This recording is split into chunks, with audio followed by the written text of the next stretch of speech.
ચલો વિદ્યાર્થી મિત્રો, ટકાવારીની અંદર આપણે થોડા એકદમ સરળ દાખલા આપતો જોવા જઈએ તો એકદમ સરળ, પરંતુ થોડી અલગ રીત એની આપણે એક વખત જોઈ લઈએ.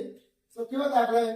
550% દશાંશ અપૂર્ણાંકમાં લખતા શું આવે? તો આપણે ખબર કે જ્યારે કોઈ સંખ્યા હોય એના ટકા શોધવા હોય તો આપણે એને 100 વડે ગુણીએ.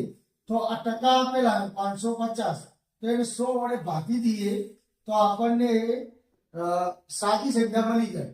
તો 550 ભાગ્યા 100 કરી દેવાના, અને હવે 55 વધ્યા. એક વખત સ્ટેપ આગળ લઈ જઈએ આપણે.